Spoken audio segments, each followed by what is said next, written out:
Assalamualaikum warahmatullahi wabarakatuh, anak-anak semua. Waalaikumsalam warahmatullahi wabarakatuh. Gimana kabarnya hari ini? Mungkin Mbak Danu ingatkan tetap jaga kondisi, protokol kesehatannya dipenuhi, kemudian tetap berolahraga dan makan yang bergizi yang banyak ya, supaya imun tubuhnya kuat dan kita tetap bisa untuk belajar terus dan menimba ilmu. Oke anak-anak, sebelum kita mulai kegiatan hari ini sebagai manusia yang beragama, supaya nanti semuanya lancar, dapat ilmu yang baik, yang berkah dan bermanfaat, kita mulai dengan berdoa. Berdoa menurut agama dan kepercayaan masing-masing. Kak Danu persilahkan. Berdoa selesai. Untuk selanjutnya Pak Danu ingatkan, jangan lupa untuk presensi pada link Google Formulir yang sudah Pak Danu siapkan di Google Classroom. Ini nanti silakan anak-anak presensi di situ. Jangan lupa supaya nanti Pak Danu rekap untuk bahan keaktifan siswa sebagai nilai tambahan. Nah, pada pertemuan sebelumnya kita sudah belajar mengenai konfigurasi elektron. Nah, masih ingat ya konfigurasi elektron, urutan tata letak elektron dalam suatu atom ya dengan berbagai peraturannya.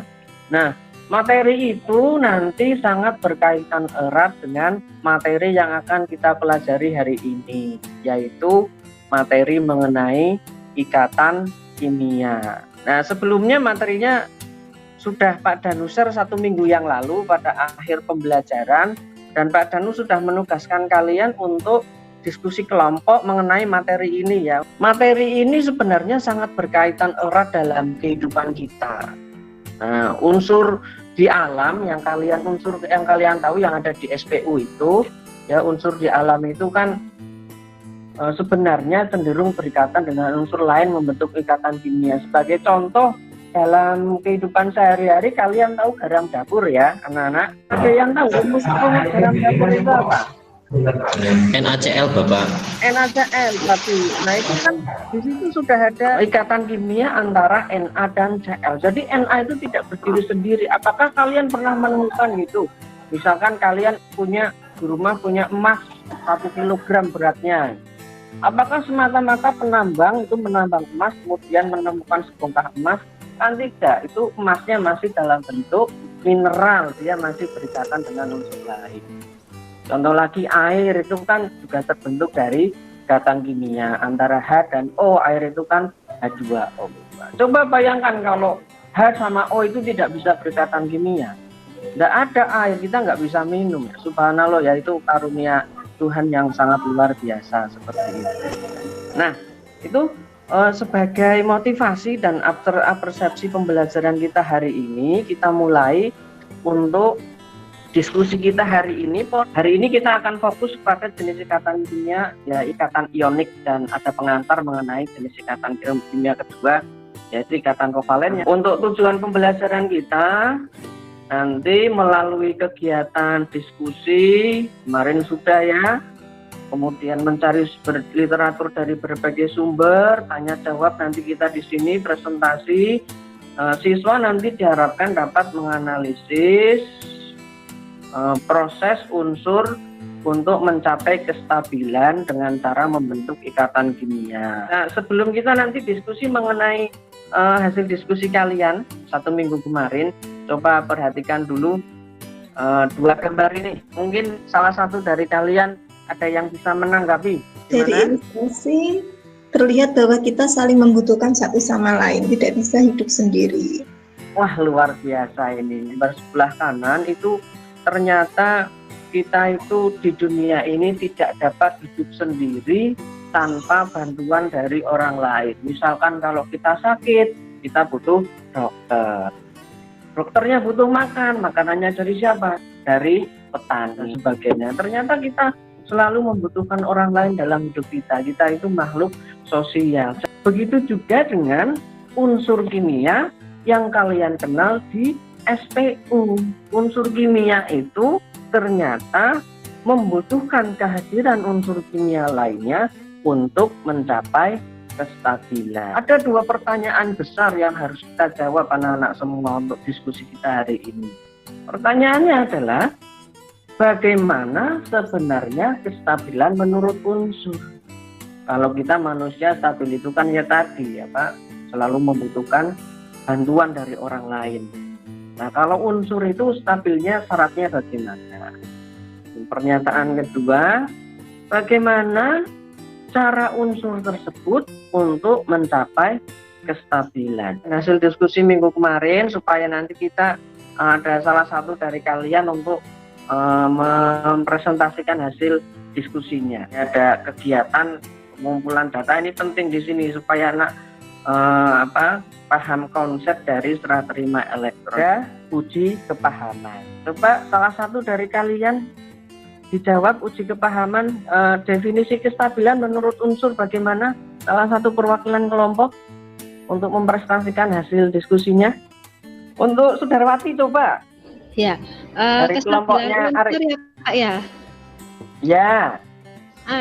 Unsur itu dikatakan stabil jika konfigurasi elektronnya itu sama dengan konfigurasi elektron gas mulia ya. Memiliki elektron valensi 2 atau 8. Luar biasa, berarti proses diskusinya sudah luar biasa. Terima kasih.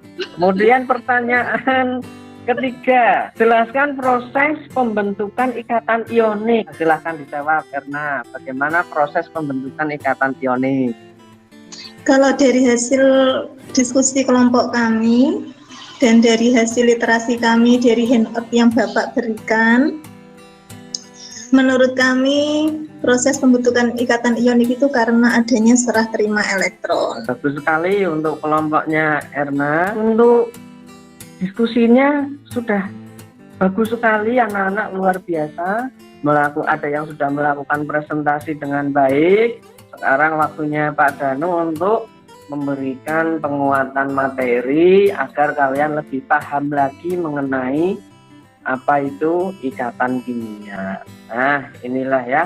Unsur kimia dikatakan stabil, tadi sudah benar, harus memenuhi dua kaidah, yaitu 2 atau duplet dan 8 atau oktet. Nah, pilihan ini dibuktikan oleh unsur-unsur gas mulia. Bagaimana dengan unsur-unsur lain selain golongan 8A? Contoh, unsur Na, itu kan konfigurasinya 281. Ada lagi Cl, terakhirnya masih 7. Nah, kalau Na bisa dengan cara melepaskan satu elektron di kulit terluar membentuk ion positif. Jadi konfigurasinya berubah menjadi Na+. 2 sama 8. Nah ini terakhirnya 8. Dia sudah stabil. Kalau Cl, dia dapat menerima satu elektron di kulit terluar membentuk ion negatif.